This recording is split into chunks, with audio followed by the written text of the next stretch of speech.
What's up and welcome. Dreadlock Pac here, aka Big Brain, Warlock Main, and today I want to cover the elements, a game. What if I told you that there's a way to harness all of the elements in Destiny and put it on one build? That there's a way that you can tap into the all-in-one, the one and all. That you can become a jack of all trades, a master of some. Well, hopefully, by the end of this video, you yourself will have the master key and you will become the elemental master, the elemental alchemist. So, without any further delay, let's get into it. So, the goal of today's video is to show you how to become an elemental alchemist. And it's quite simple, really. The TLDR consists of having a knowledgeable understanding of the verbs and their perks, what weapons they can roll on, and how you can simply finesse as many of these pieces onto your Guardian's loadout with the slots that you have available. Now, the first weapon in your toolkit will be the Weapon of Understanding. My veterans probably have a solid grip on this already, but for any returning player or newberry, I highly suggest that you familiarize yourself with the elemental verbs and the foundation and fundamental effects. They are all located in their respective class and they give a brief, albeit sometimes vague description, but I encourage you to learn as much as you can. The more you understand these elemental verbs and effects, the broader your tapestry gets when it comes to creating certain builds and combos. Now, I don't know about you guys, but me, I like lists, graphs, charts, anything that consolidates info and displays it in an easy to consume manner. That being said, I am not so good at making them myself. However, this is my attempt at doing just that. So, here is a visual of all the elemental affinities with their corresponding buffs, debuffs, elemental verbs, and below is the weapons related verb perk as it stands in season 18. Now, I am confident that this will expand in the coming seasons, especially after listening to the Fire Range podcast, which I highly suggest you listen to. But you can view each and every one of these effects and their descriptions, definitions in the subclass as I stated before. So as I said before, I highly recommend you become familiar with these, and I find it easier to theory craft and string together builds when you have a solid grip on the tools you have to play with. Not to mention, there's no telling what the future will bring. I mean, even as I was making this video, Vessel of the Lost came out, and they dropped not one, but two weapons with elemental verb perks. The Mechop, the Mechabra, and the Jurassic Green. As a matter of fact, even if we go to the October 6th TWAB, they were asked a questionnaire, and they highly alluded to more verb perks coming into the future. So it's simply just a matter of time. And here is also a list of every single weapon that can roll with said verb perks, from Chill Clip to Headstone to Incandescent, Repulsor Brace, and some even exotic sprinkled in there. So let's say you're familiar with all the elemental verbs and perks, and your next question is, how does one go about becoming an elemental alchemist? How does one use the one in all in one? Well, let me walk you through my thought process. To me, this whole mentality, philosophy, mindset operates on a few foundational rules. One of those rules being the limitations. In general, one has 4 slots to work with, those 4 slots being your subclass and your 3 weapon slots. Of those 4, as of season 18, there are 3 variables and 1 constant. That constant is your kinetic weapon. For the most part, you want to harness the power of stasis here. Now, I know that your heavy slot can also use stasis, but because of the way the weapon loadout is managed, it's actually more beneficial to use another element in that slot. However, you can still do you. This leaves your other 3 slots to shuffle around, kind of like an elemental Sudoku, if you would. Now, there's caveats to this rule, but for the most part, on a general scope, this rule stands strong. The second overall rule, if you even want to call it that, is where does one start when making a setup?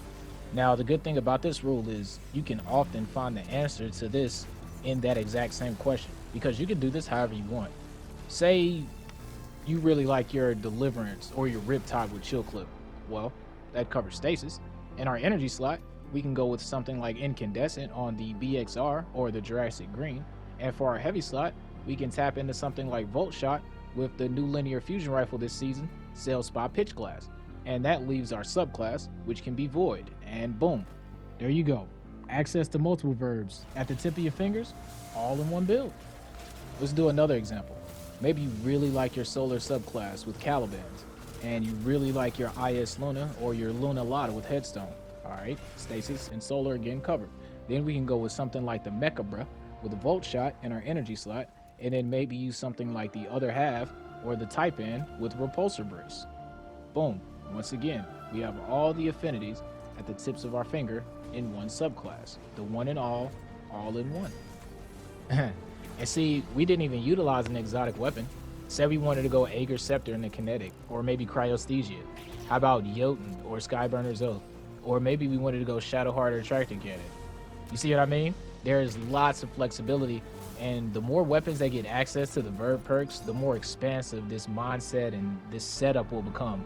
Not to mention, the whole deal isn't tied into any mod kits or exotic armor setups, which allows for even more customization and variety. And sometimes you can even bypass the fundamental rules that I spoke of before.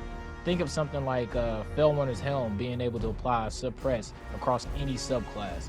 I am super excited to see what you brilliant minds come up with, and this has been my favorite theme to embrace since Bungie 3.0'd all the subclasses. Now that they're done, I'm going to be patiently waiting for the day that Bungie adds any more aspects, fragments, verb perks, and mods that enrich this experience.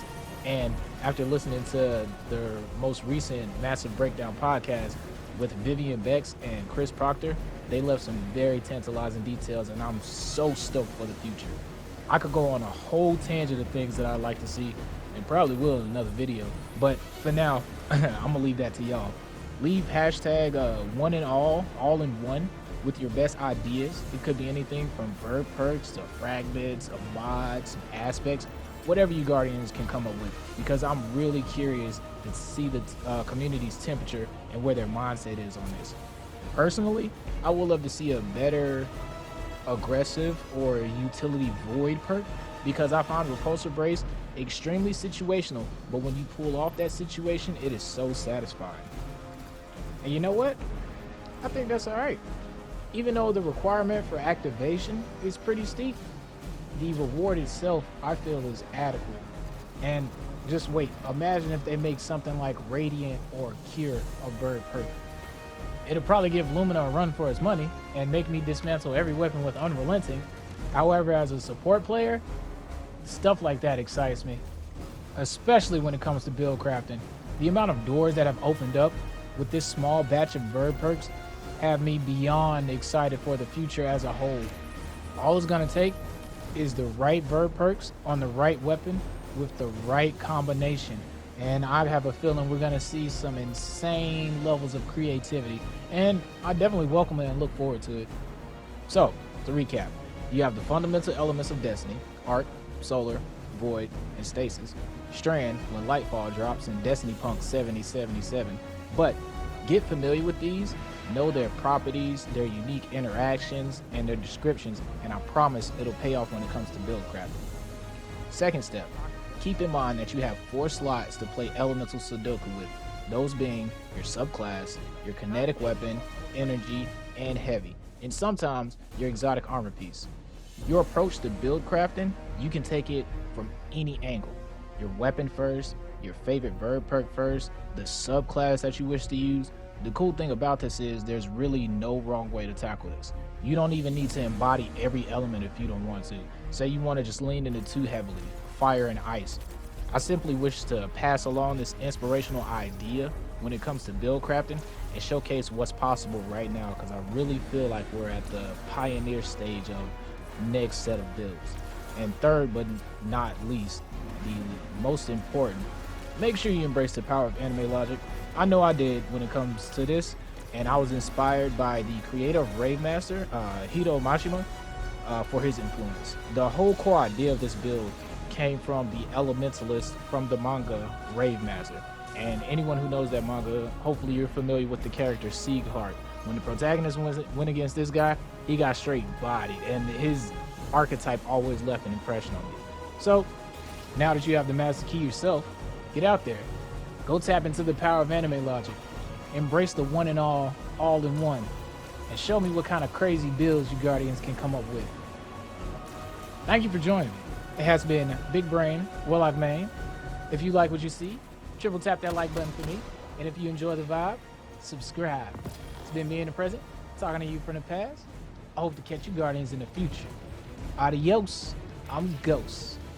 Guardian out.